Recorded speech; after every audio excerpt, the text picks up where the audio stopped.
où vous êtes nombreux à vous être inscrits pour suivre ce deuxième webinaire consacré à la justice restaurative et à l'inceste. Pour aborder du coup ce sujet sensible, nous avons l'honneur de compter sur Mathieu Lacambre, psychiatre hospitalier au CHU de Montpellier et antérieurement président de la Fédération des CRIAVS, les centres de ressources et d'intervention auprès des auteurs de violences sexuelles. Bonjour Mathieu. Bonjour. Et nous avons également Michel Gardette, qui a été membre de la communauté, donc bénévole dans les rencontres condamnées victimes autour de violences sexuelles. Il parlera lors de ce webinaire d'un double point de vue sur la justice restaurative, celui du coup de membres de la communauté et plus globalement celui d'anciennes victimes d'inceste. Pour animer ce webinaire et pour questionner nos intervenants, que nous sommes ravis d'accueillir, il y a Eulalie Spichiger, coordinatrice de l'antenne Sud-Ouest, et moi-même, coordinatrice de l'antenne Nord-Est. Donc, avant une courte introduction par Benjamin Sayous, le directeur de l'Institut français pour la justice restaurative, nous souhaitions vous donner quelques infos de fonctionnement, quelques règles de fonctionnement.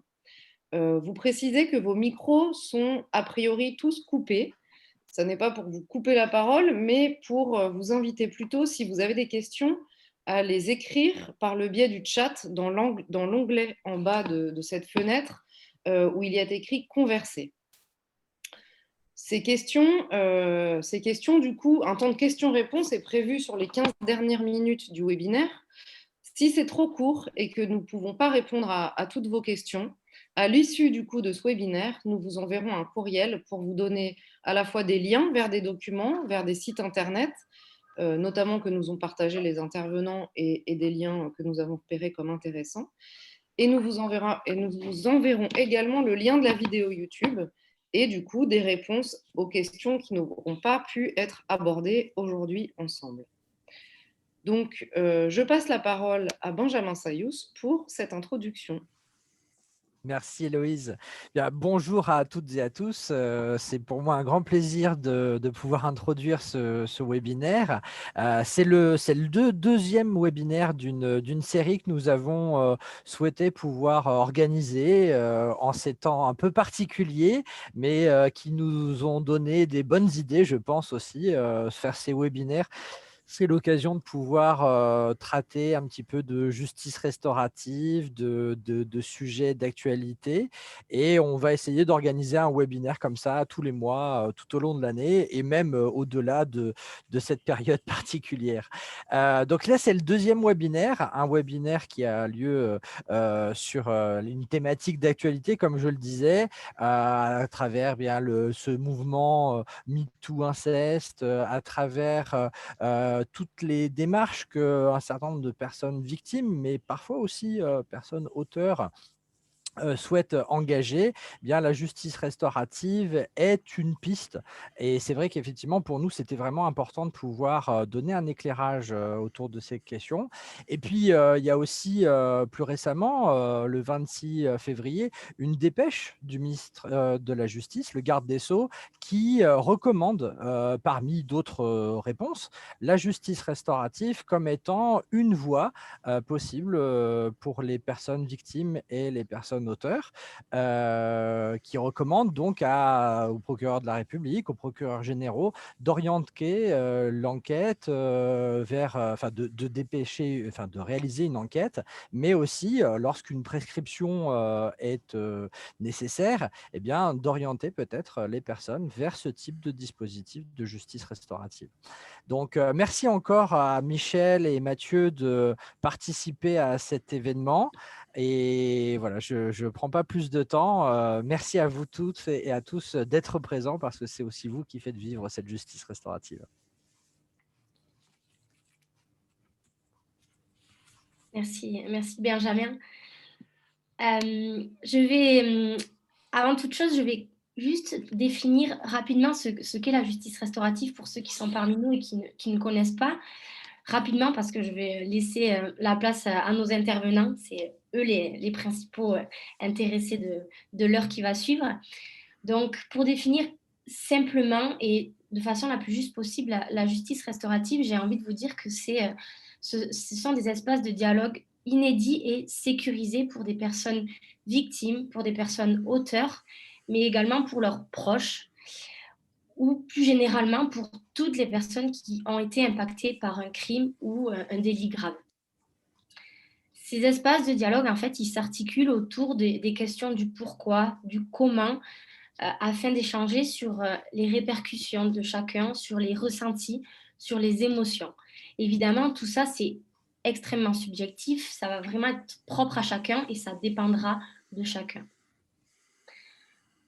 Tout ça est arrivé en France par une... Bon, avant, il y a eu des expérimentations et ça a été consacré en France par une loi du 15 août 2014, donc relativement récemment.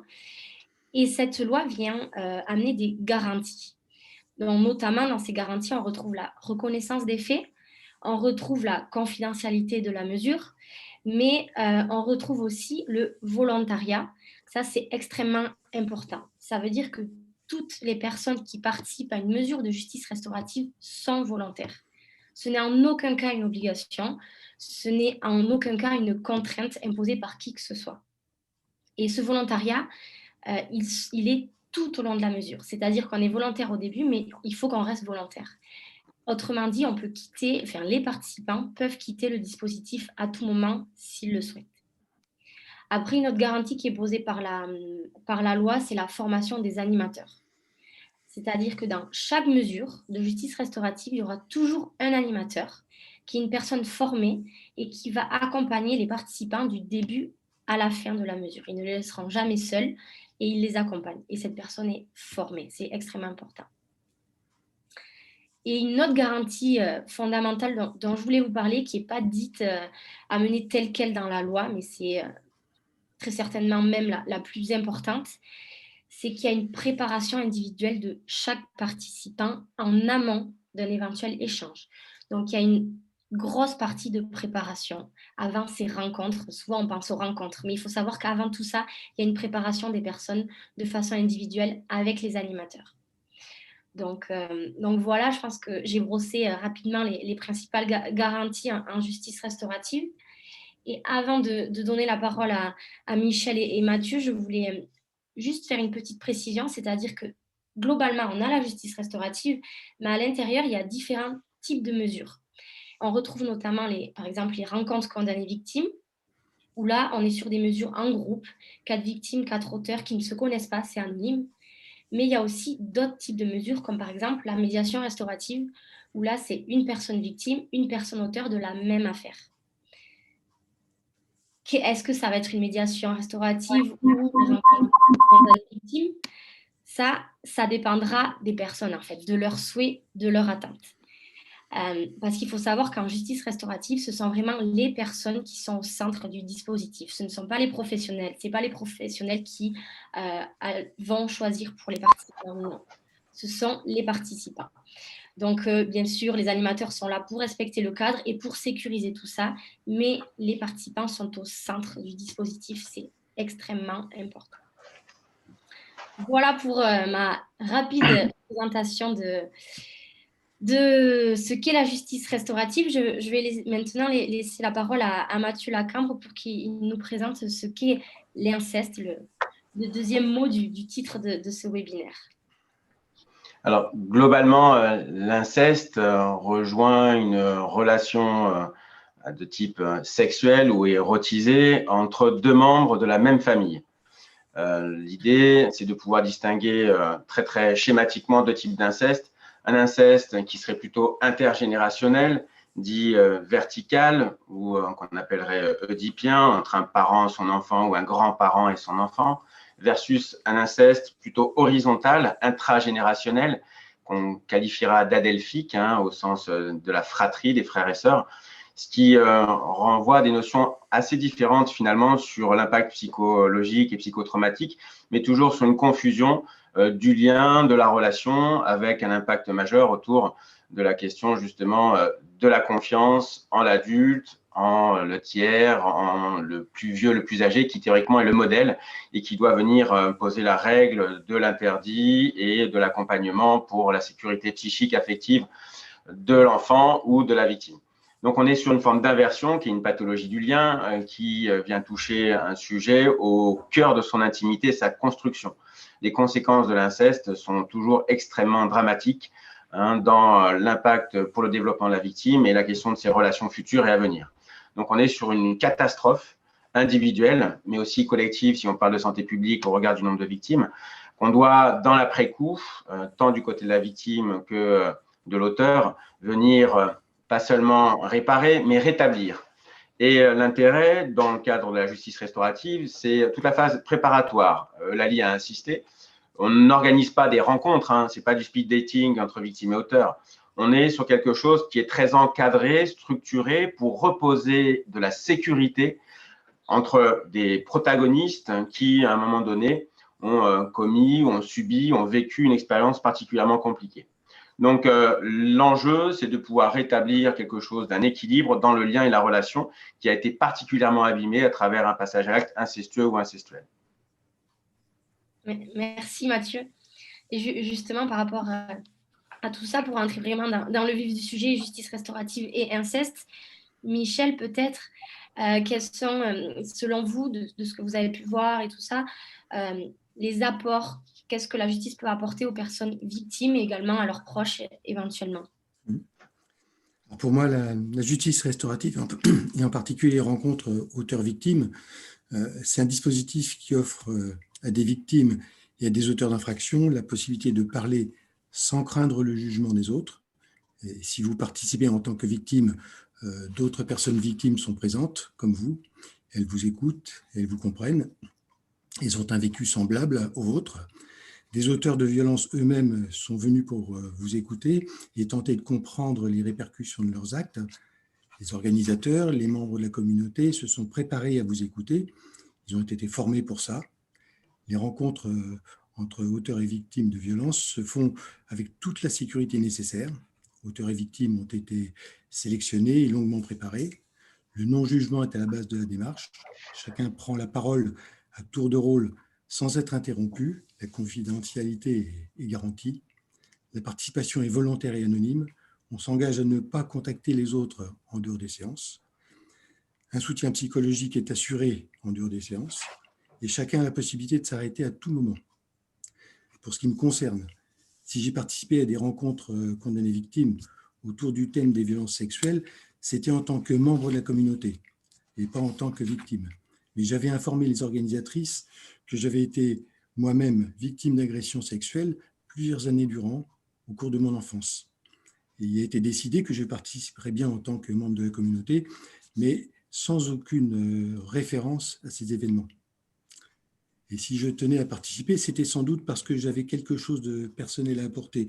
Je souhaitais contribuer à donner à d'autres victimes d'infractions ce que j'aurais tant aimé trouver lorsque je suis sorti moi-même du silence.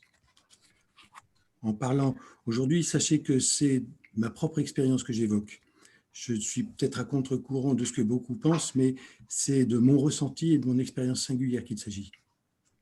Il y a 20 ans, la justice restaurative m'aurait beaucoup aidé au moment de sortir du silence. À l'époque, je me suis adressé à un thérapeute, mais les mots pour dire l'indicible sont restés bien trop difficiles à sortir. Par la suite, j'ai eu l'occasion de participer à des groupes de parole de victimes, et là, j'ai rencontré d'autres victimes, et de les entendre parler de leur propre vécu d'enfance et de leurs difficultés présentes m'a énormément aidé à sortir moi-même du silence. Je me suis rendu compte que nous avions beaucoup de choses en commun, et j'ai enfin commencé à oser mettre des mots sur mes blessures. Offrir un espace de parole permettant de libérer la parole de victime est justement ce qu'aurait pu m'apporter la justice restaurative à l'époque.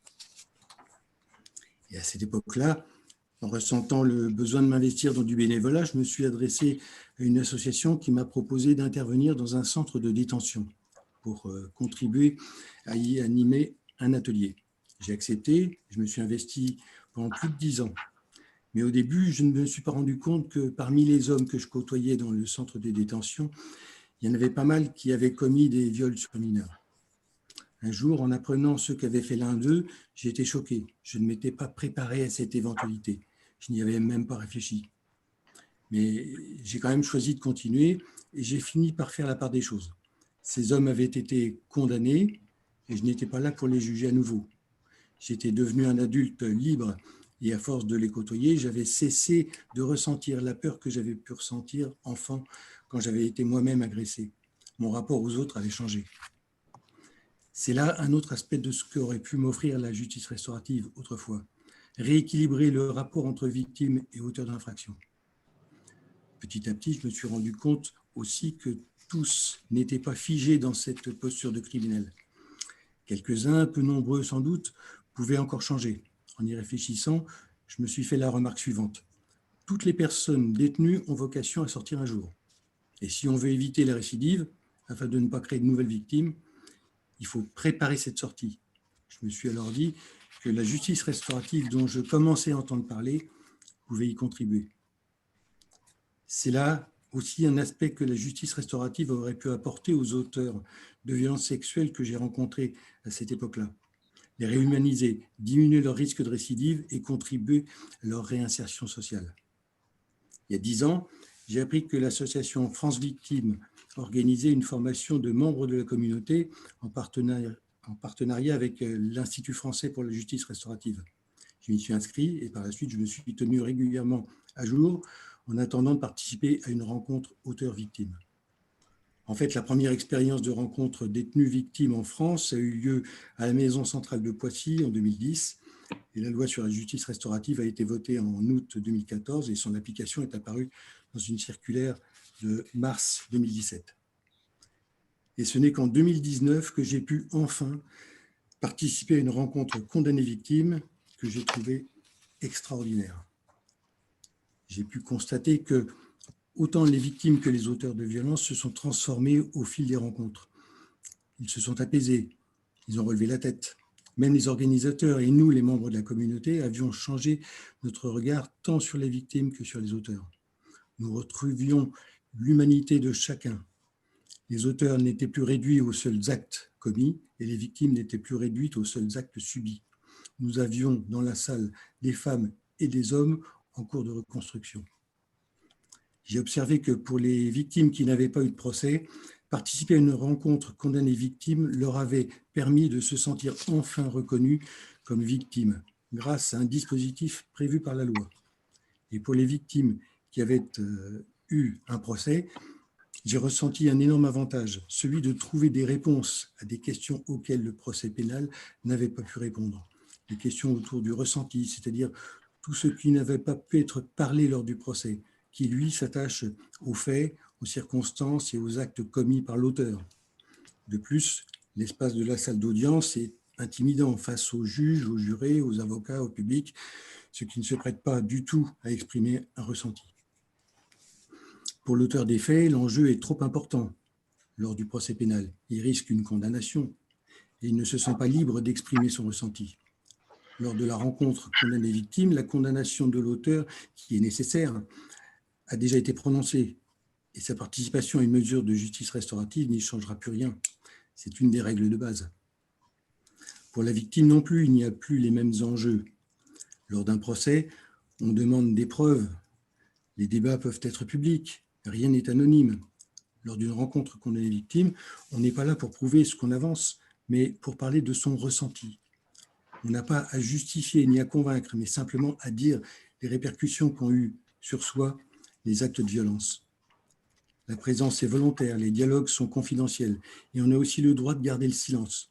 Hormis les rares cas prévus par la loi, rien de ce qui est dit ne pourrait être retenu contre vous. Quant aux proches des victimes, après le chamboulement provoqué par la révélation, je pense que la justice restaurative peut leur permettre de retrouver plus rapidement un équilibre grâce à l'apaisement de la victime d'infraction, évitant ainsi que se creuse un trop grand fossé entre l'impatience du proche à retrouver une vie normale et la capacité de rétablissement de la victime. Merci beaucoup, Michel, pour ce témoignage. Vraiment, merci. Vous avez répondu à la question pour les apports aux personnes victimes et de par votre expérience aussi, certains apports pour les personnes auteurs. Mais est-ce que, Monsieur Lacambre, vous pouvez compléter sur cet aspect-là, sur quels apports la justice restaurative peut amener pour les personnes auteurs et éventuellement leurs proches également? Alors, en préambule, recontextualisé, moi j'ai eu la chance d'accompagner la mise en place du dispositif à Montpellier dans le cadre d'un partenariat avec la DIAV, France Victime 34 et le SPIP, le service pénitentiaire d'insertion et de probation 34, milieu ouvert de Montpellier. Processus qui s'est mis en place après que la loi ait été promulguée sur la contrainte pénale et l'utilisation de la justice restaurative, donc 15 août 2014. 2 ans de préparation et j'avais une triple place.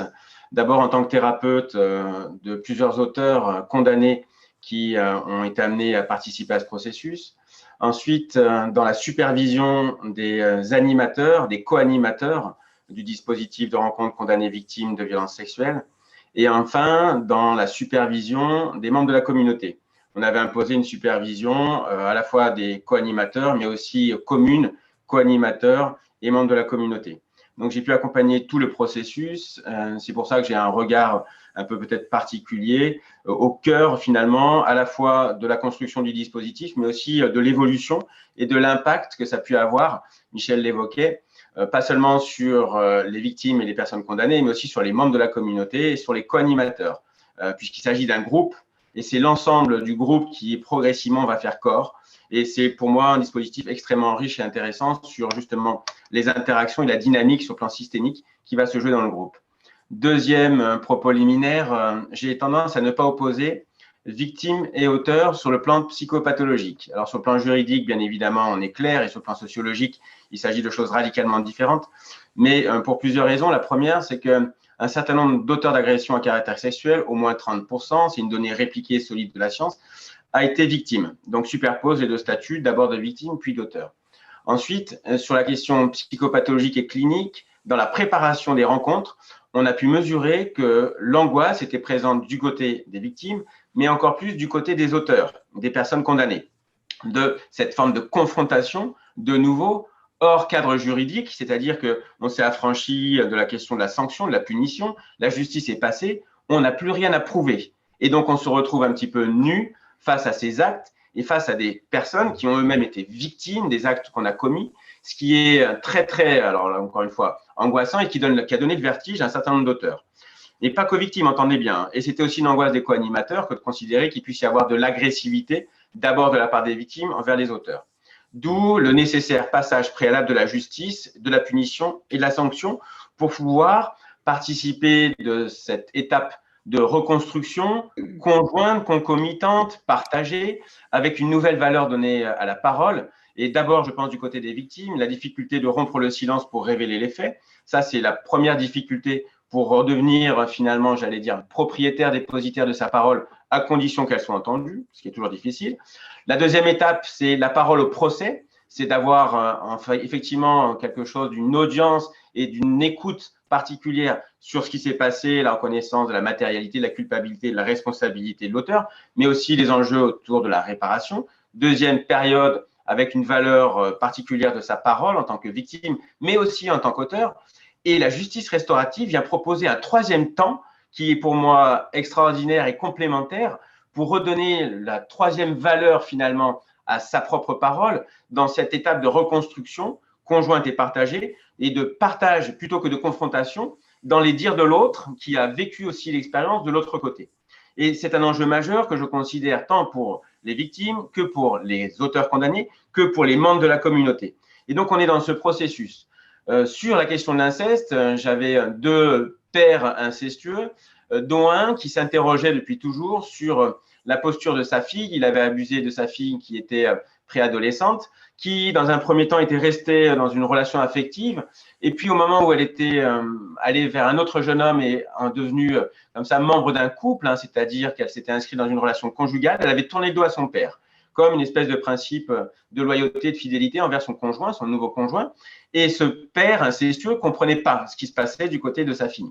Et ça a été extrêmement intéressant qu'au cours de ces rencontres, une jeune femme qui avait été elle-même abusée par son père puisse lui renvoyer en miroir ce qu'elle avait subi, vécu sur la question traumatique de l'accès à l'intimité et au sexuel, mais aussi ce que lui avait pu lui expliquer sur cette confusion, sur ce déplacement, sur quelque chose d'une culpabilité énorme et qui avait permis de soulager au moins en partie cette jeune femme dont le père était mort, avec cette idée qu'elle n'aurait jamais de réponse à ces questions. Et bien finalement, ce monsieur condamné avait pu apporter quelque chose d'un éclairage à partir de sa propre expérience. Donc on vient redonner une valeur supplémentaire à la question des paroles, mais aussi remettre des mots là où on pensait qu'il n'y en aurait plus, parce que la personne est décédée, parce que ça serait juste impossible. Donc tout ça participe des effets, encore une fois, directs sur l'ensemble des membres du groupe, et en particulier sur ces questions autour de l'inceste. Merci beaucoup à tous les deux pour ces deux premiers apports aussi touchants qu'éclairants à ces premières questions. Je suivrai avec une question qu'on avait préalablement réfléchie avec ma co-animatrice. C'est au-delà du coup des bienfaits dont vous parlez tous les deux d'une manière plus personnelle ou théorique. Je voudrais vous amener je voudrais vous inviter à parler éventuellement des points de vigilance ou des précautions particulières à prendre pour accueillir ou accompagner des personnes victimes et auteurs d'inceste dans un accompagnement de justice restaurative. Je vous pose la question à tous les deux, peut-être repasser d'abord la parole à Michel et ensuite Mathieu. Aujourd'hui, en tant qu'adulte ayant été victime de violences sexuelles dans l'enfance, si mon parcours de résilience était à refaire, je prendrais d'abord le temps de bien choisir un thérapeute, en n'hésitant pas à en changer plusieurs fois jusqu'à trouver les personnes qui me conviennent vraiment. Puis je contacterai rapidement l'association France Victimes pour demander à participer à une rencontre auteurs-victimes sur le thème des violences sexuelles. Mon parcours serait ainsi plus rapide que ce que j'ai pu faire à l'époque.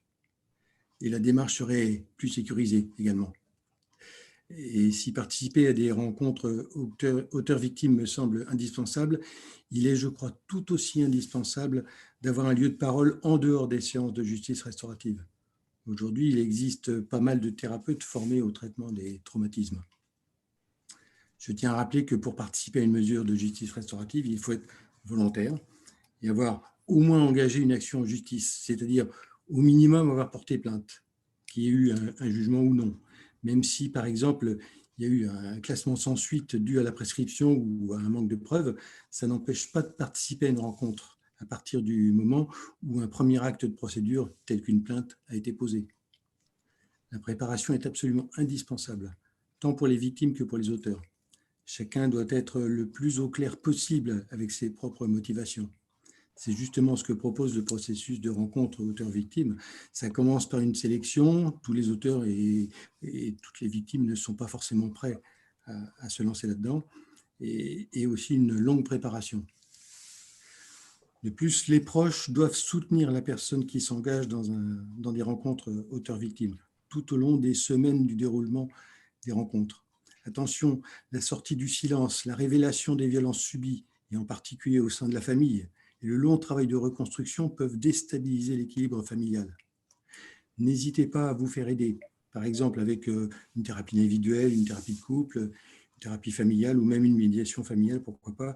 Il convient de se donner les moyens. La reconstruction et la consolidation des liens familiaux, souvent mis à mal dans cette période-là, n'est pas à négliger.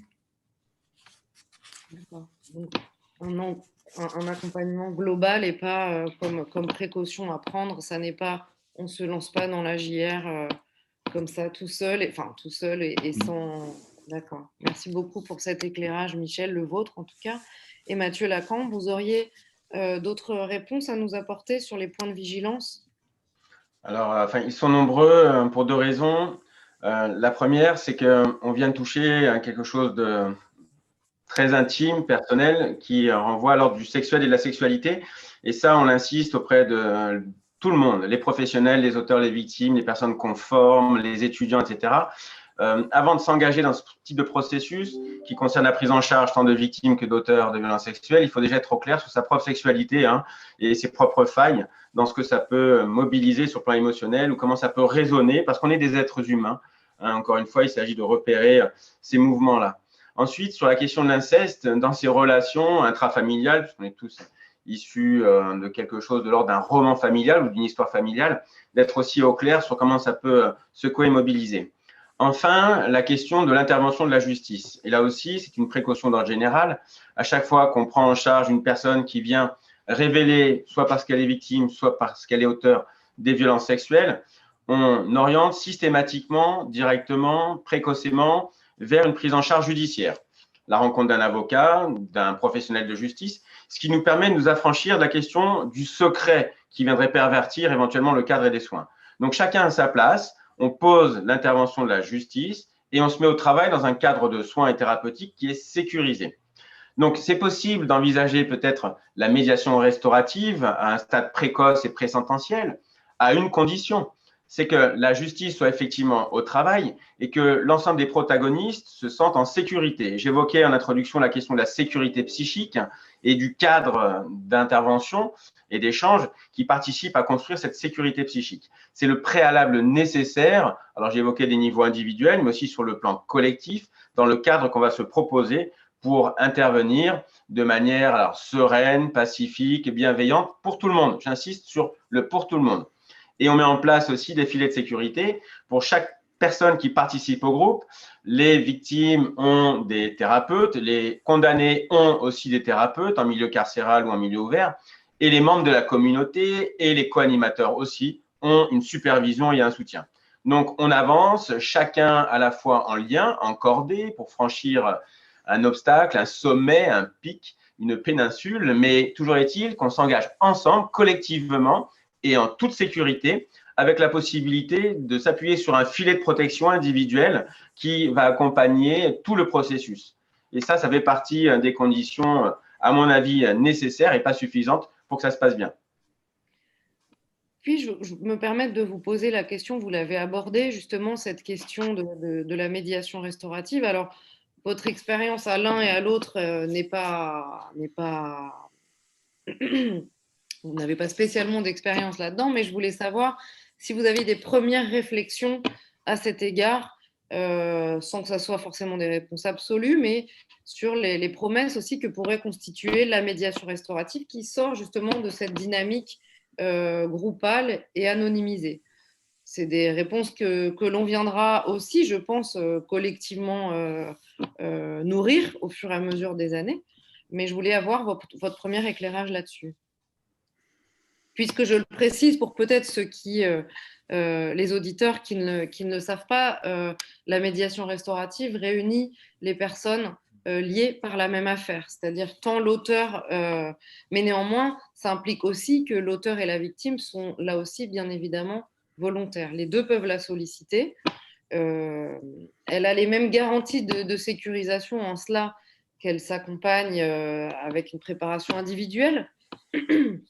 Et elle est adaptée tant à la particularité des personnes, mais également à la particularité des demandes, de ce que viennent chercher les personnes. Donc, et ce qu'il faut savoir, c'est que les rencontres individuelles sont, avec les animateurs, le tiers indépendant, constitutifs de cette démarche de médiation restaurative. Vous, en tant que, du coup, vous ne connaissez pas de près cette mesure-là, je voulais savoir si vous avez des premières réflexions à cet égard. Ouais, ma première réflexion par rapport à la médiation restaurative, c'est que l'intérêt, c'est qu'on est dans le cadre de la justice restaurative, c'est-à-dire que les deux participants savent de quoi il s'agit et l'auteur des faits accepte il reconnaît les faits. Donc déjà, on a fait un premier pas. Alors que quand une victime rencontre son auteur sans que rien n'était préparé, il peut très bien se retrouver face à un mur et que cette rencontre n'aboutisse à rien, ou qu'au contraire même, ça culpabilise plus la victime qui vient révéler des choses qui vont déranger la famille, qui va détruire comme on dit souvent, c'est la victime qui détruit la famille et non pas les actes de l'auteur. Donc là, la médiation restaurative, à mon sens, c'est quelque chose qui peut être intéressant à partir du moment où effectivement l'auteur a déjà commencé par reconnaître les faits. Oui, préalable incontestable. Alors peut-être pour compléter, je pense que c'est à manipuler avec beaucoup de précaution. Comme l'évoquait Michel, il y a souvent une renégociation des faits, c'est-à-dire au moment de la rencontre qui peut tomber rapidement à la confrontation, surtout si c'est mal intégré, mal compris dans le processus judiciaire pré-sententiel, tant du côté de la victime que du côté de l'auteur. Il y a un risque majeur de venir répéter quelque chose de l'ordre parfois traumatique sur la renégociation des faits, sur l'absence de reconnaissance finalement simplement des faits, hein, pas de la culpabilité, de la responsabilité. Et donc, du coup, du côté de l'auteur, c'est un risque majeur qui viendrait de nouveau faire effraction pour la victime contre la victime, avec ensuite la renégociation même de la culpabilité, voire une inversion, et c'est la victime qui aimerait s'excuser parce que l'auteur est incarcéré. Donc là aussi, hein, ça serait l'effet inverse et opposé, et on a déjà vu ça 300 fois. Donc, moi, je suis très, très réservé. Ça nécessite que chacun soit bien identifié à sa place, qu'il y ait une réelle médiation, qu'il y ait un réel support des deux côtés et un tiers qui vient rappeler les éléments de réalité hein, sur ce que c'est que la vérité, etc. C'est toujours que c'est un peu plus facile, c'est toujours plus facile de l'envisager après une décision de justice, puisqu'il y a eu un jugement qui a reconnu la responsabilité, la culpabilité, et donc ce n'est pas renégociable. On a une base qui est commune et partagée, qui est rendue publique, vous voyez. Alors qu'en amont, il y a toujours un risque de glissement. Donc, encore une fois, tout tient autour de la solidité du cadre et de la sécurité qu'on va pouvoir proposer aux deux protagonistes. Mais pour moi, il y a un risque majoré, finalement, d'inversion de la culpabilité et de renégociation des enjeux autour du passage à l'acte. Mmh. Merci beaucoup pour ces réponses. Peut-être je voulais vous demander, du coup, on a abordé un petit peu au niveau individuel ce que cela pouvait permettre tant du point de vue victime que auteur de participer tant à la médiation qu'aux rencontres condamnées-victimes, donc des mesures collectives ou plus duel. Je voulais savoir plus collectivement, comme en quelque sorte, quelle réponse, quelle promesse, plutôt que réponse, quelle promesse pourrait amener la justice restaurative au phénomène de l'inceste connu collectivement dans la société. C'est ce qui remonte ces derniers temps, comme l'introduisait Monsieur Sayous en début de webinaire.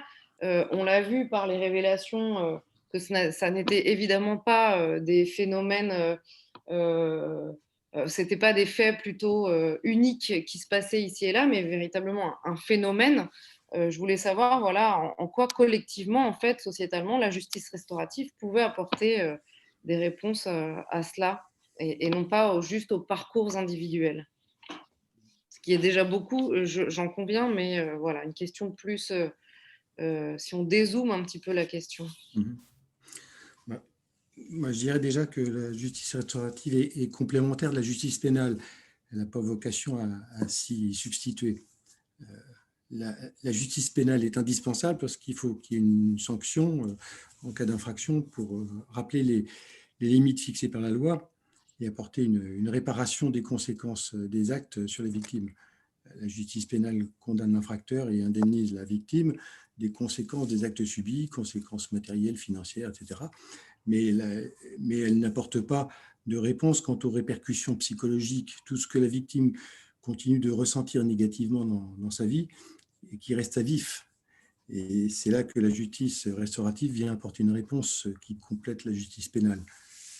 Ça apporte un apaisement de la victime, une réhumanisation de l'auteur des infractions qui peut reconquérir l'estime de soi. Ça peut rétablir la paix sociale au sein de la communauté et ça peut redonner surtout confiance en la justice. Parce qu'aujourd'hui, il y a quand même beaucoup d'affaires qui ne sont jamais jugées. Il y a énormément de cas où les affaires sont classées sans suite et les gens se retrouvent comme si rien ne s'était passé. Voilà. Donc, c'est quelque chose qui peut aider.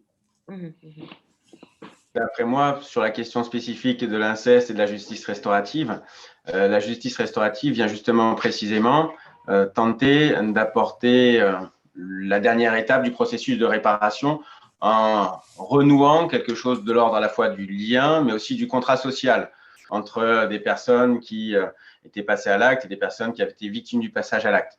Et comme dans l'inceste, la question du lien, du rapport à l'autre a été particulièrement abîmée, l'autre qui est figure d'autorité, qui doit apporter sécurité, et répondre aux besoins, ça permet, d'après moi, de manière plus spécifique encore, de finaliser ce processus de réparation du lien. Et c'est d'autant plus pertinent dans le cadre de l'inceste.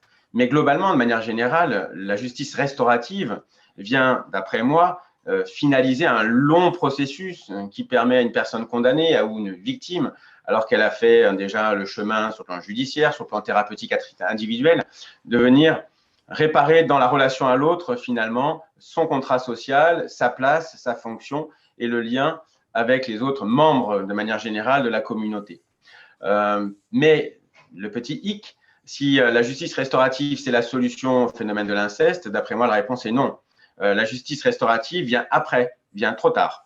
Et donc, même si ça participe d'un processus de réparation qui permet à chacun de quitter ce statut de victime, je déconseille de faire carrière en tant que victime ou carrière en tant que violeur en série. Donc, l'idée, si on est au bout d'un processus, eh bien, finalement, c'est d'en sortir. Mais le mieux, c'est de ne pas y rentrer. Et pour ne pas y rentrer, on a un énorme travail de prévention primaire, alors secondaire et malheureusement parfois tertiaire, pour pouvoir aider d'abord des enfants, mais aussi des adultes qui sont des parents, à mieux accompagner la question des interactions, du lien, les compétences psychosociales, la gestion, régulation des émotions et l'accès aux champs sexuels et affectifs. Donc, on a un énorme travail en amont de prévention. Mais malheureusement, je pense que la justice restaurative, elle arrive en aval, même si elle répare plein de choses. Dans le cadre de la prévention et d'un traitement global d'un phénomène catastrophique qu'est l'inceste et que sont les violences sexuelles sur mineurs, malheureusement, je pense que la justice restaurative intervient trop tard. Donc, c'est comme si vous aviez pu voir la question qui était posée, une des questions en dernier. Finalement, la question, est-ce que les mineurs, auteurs et victimes pourraient, donc on est toujours dans le cadre de l'inceste, pourraient également bénéficier des dispositifs de JR? Alors, d'après moi, il n'y a pas de contre-indication. À partir du moment où on respecte à la fois la temporalité des protagonistes, de la victime, le temps subjectif du sujet, et ensuite la question du lien et des interactions. On propose ici à Montpellier des thérapies familiales systémiques dans le cadre des violences sexuelles. Et donc, on aborde de manière globale et générale, sur le plan systémique, l'ensemble de l'organisation familiale. Et vous savez que 8 fois sur 10, les violences sexuelles, elles ont lieu dans la famille. Et la famille, c'est ce lien, c'est cette enveloppe théoriquement bienveillante et protectrice qui peut être l'endroit de tous les cauchemars. Et d'ailleurs, on est particulièrement inquiet dans ces périodes de confinement pour toutes les petites victimes qui vont se révéler dans quelques années. Donc, on est sur des interventions et des dispositifs qu'on essaie de rendre efficients en mobilisant l'ensemble des protagonistes de manière permanente et systématique. Et la justice restaurative est un des moyens, et dans ces différentes déclinaisons, pour participer à la régulation en aval de ce phénomène et à la restauration du lien pour l'ensemble des protagonistes. J'insiste, victime, auteur, membre de la communauté et co-animateur. Ça a un impact sur tout le monde. Merci. Je regarde les questions parce qu'il nous reste un quart d'heure pour pouvoir aborder les quelques questions qu'il y a dans le chat. Il y en a une qui pose une question par rapport à la médiation restaurative en pré-sententiel, si elle peut être contradictoire avec la procédure pénale. Héloïse, je ne sais pas si tu veux y répondre ou tu... Non, je t'en prie, vas-y. Je vais répondre. Alors oui, la médiation est possible en pré-sententiel pour l'inceste comme pour toute autre infraction. Et il faut faire, la question est très juste parce qu'en fait, en pré-sententiel, il faut faire justement attention à ce que ça ne vienne pas interférer à la procédure pénale. On est en parallèle, il ne faut pas que ça interfère. Donc, dans ce cas-là, en fait, ça sera du cas par cas de toute façon. Ça sera du cas par cas, ça se verra sur le moment et ça se travaille avec le juge d'instruction en pré-sententiel. Il faut demander l'avis au juge d'instruction pour voir si, selon lui, il peut y avoir interférence avec la procédure pénale. Et ensuite, mais tout ça, on en parle avec le juge d'instruction, mais on est toujours transparent avec les personnes aussi. On leur explique, voilà, on en est à ce stade, il ne faut pas que ça interfère. Donc, mais si le juge dit qu'il y a risque d'interférence, on l'expliquera de façon objective aux participants. Donc, pourquoi est-ce qu'il faut attendre la fin de l'instruction pour pouvoir aller plus loin? Le but n'est pas d'interférer. Donc, on travaille en bonne intelligence avec les magistrats et tout ça en transparence avec les participants en parallèle pour pas qu'il y ait de surprise pour eux et qu'ils comprennent. Et les personnes le comprennent parce qu'ils voient que les animateurs sont là pour eux et qu'ils veulent bien faire les choses et qu'ils veulent les accompagner. Et si on n'y va pas, pour le moment, les personnes savent pourquoi. Ils savent quels sont les dangers et pourquoi c'est pas possible. Donc, ça pourrait éventuellement être possible, mais c'est au cas par cas. Ça, voilà. Il y a d'autres questions, il y a pas mal de questions sur la médiation, il me semble. Alors, il y en a une, c'est quid si dans un entretien, un des deux parties est prêt, une des deux personnes est prête, que ce soit la personne victime ou la personne auteur, peu importe, et l'autre, en fait, se rend compte qu'elle n'est pas prête à entendre ça ou à accepter la parole de l'autre. Est-ce que ça risque pas de faire plus de mal? Donc, Héloïse, tu veux que je réponde? Je ne sais pas si vous, les intervenants, vous sentez de répondre à cette question ou si vous voulez nous laisser faire en tant que coordinateur. On va partager si vous voulez les réponses, mais Michel l'a rappelé, le dispositif s'appuie sur la base du volontariat. Et on peut et on doit retirer son consentement à tout moment. Donc, quelqu'un qui ne le souhaite pas ne doit pas. Parce que sinon, il y a dans la répétition de la violence là, et de la contrainte. Oui, à partir du moment où à nouveau on obligerait à participer à quelque chose, on rejoue quelque chose du passé. Cet élément qu'apportent Michel et Mathieu est essentiel, enfin Monsieur Gardet et Monsieur Lacambre est essentiel. En tant que professionnels de la justice restaurative, nous souhaitions apporter aussi le fait que dans les entretiens de préparation, justement, dans les entretiens de préparation individuels, ce qui se passe avec les animateurs, c'est justement imaginer les possibles, c'est explorer, scénariser si ceci arrivait, si cela n'arrivait pas, si cette attente que vous souhaitiez n'était pas comblée, et si au contraire ça allait au-delà, comment recevoir quelque chose qui va au-delà, comment recevoir quelque chose qui ne comble pas, et en fait se préparer, aider la personne participant à se préparer à tous les possibles. On balise, en fait, on essaye de mettre des jalons pour aller vers cet inconnu qui restera quelque chose propre aux personnes dans la rencontre, en sachant, je le précise, dans la médiation restaurative, que la rencontre est la rencontre physique, je veux dire, est une des voies possibles, mais à partir de statistiques belges et canadiennes, jusqu'alors, seuls, je crois, 30% des médiations restauratives vont jusqu'à une rencontre physique. Donc parfois, c'est bel et bien à travers un rôle de navette, et donc en entretien, c'est pour ça que je parle presque, le mot d'entretien préparatoire serait presque à corriger en atelier restauratif. C'est bel et bien avec l'animateur que se posent ces questions de et si cela arrivait, quelles ressources en moi je peux trouver pour affronter que ça se passe comme ça ou pas comme ça.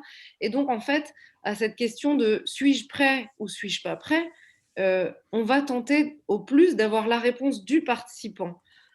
Nous aurons rarement des situations où, de manière discrétionnaire, l'animateur dira non, c'est pas possible, sauf évidemment lorsqu'il n'y a pas de reconnaissance des faits, mais là c'est dès le début. C'est dès le début, la personne ne peut pas participer quand il n'y a pas reconnaissance des faits. Et lorsque le motif de rencontre n'est dit pas légitime. Et auquel cas, mais sur cette question de notion de préparation, nous travaillons constamment au gré de la préparation avec la personne pour la renvoyer vers ces inconnus ou vers ces zones où il y a de l'incertitude. Donc, aux prérequis essentiels que disent Michel, M. Gardet et M. Lacambre, la reconnaissance des faits, le volontariat du début à la fin, nous ajoutons, et c'est un petit peu un des points essentiels que rappelait Eulalie aussi au début de l'intervention, les bénéfices de la préparation. On ne peut pas aller au bout de 2 entretiens, avoir imaginé comment c'était et on y va. Il y a vraiment quelque chose qui se passe aussi lors de ces ateliers restauratifs ou ces entretiens de préparation avec l'animateur. C'est une des garanties qu'évoquait Eulalie en introduction.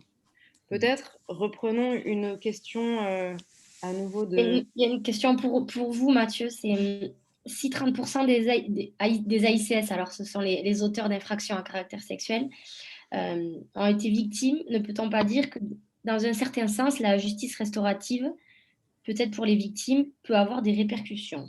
J'ai pas compris la question. Si on considère que des victimes arrivent dans un dispositif de rencontre condamné-victime, le fait de cette rencontre, de cette réparation, de ce processus que moi je qualifierais de participant des soins, quasi thérapeutique, est-ce que ça prévient le passage du statut de victime à celui d'auteur, c'est-à-dire le risque de basculer sur des agirs sexuels violents en changeant de côté, en basculant depuis la victime au statut d'auteur? La réponse est probablement oui, sauf qu'on n'a aucune étude qui viendra nous le démontrer, mais à chaque fois qu'on participe de quelque manière que ce soit à la restauration à la fois de la confiance en soi, de la confiance en l'autre et du lien qui nous unit et nous lie dans le contrat social, on réduit le risque de récidive. Donc, je dirais oui, mais de manière très subjective et au regard de mon intuition clinique. Merci Mathieu. Je regarde si y a d'autres questions. On va prendre une dernière question avant de clôturer. Parce que beaucoup de questions se reprennent, en fait, beaucoup de questions qu'on a déjà évoquées avant. Une des personnes pose la question, donc, est-ce possible, donc en présententiel, je pense que ça abordait ce qu'évoquait tout à l'heure Eulalie, avant même l'audience de culpabilité. Tu veux répondre à cette question, Eulalie? J'ai envie de répondre que en fait, rien n'est impossible. Vous allez en fait, c'est ça qu'il faut se dire en justice restaurative, que rien n'est impossible à part un petit moment où c'est sécurisé pour les personnes, que vous avez le temps de faire la préparation et que, par contre, si on est en présentiel, ça ne vienne pas interférer sur la procédure pénale. Donc, ça sera du cas par cas, à travailler avec les magistrats, à travailler avec les personnes. Donc, ce n'est pas impossible, c'est possible. Il y a des auteurs qui reconnaissent les faits avant même qu'ils aient été déclarés coupables devant la justice, en fait. Donc, bien sûr que pour ces personnes, ça sera possible. Après, il y aura des auteurs qui, en présentiel, parce que ça sera leur moyen de défense aussi au procès, diront qu'ils ne sont pas coupables, nieront les faits, donc il n'y a aucune reconnaissance. Et dans ce cas-là, ça ne sera pas possible pour eux. Donc, je ne sais pas si c'est clair, c'est ça, rien n'est impossible et ça dépendra des personnes si elles reconnaissent les faits ou pas. Je pense que cet accent, ce focus que tu mets, Lali, sur le cas par cas est vraiment essentiel dans la justice restaurative et notamment sur cette problématique que nous abordons aujourd'hui. Je voulais savoir, Monsieur Gardette et Monsieur Lacambre, avant de conclure, savoir si vous vouliez ajouter un dernier mot.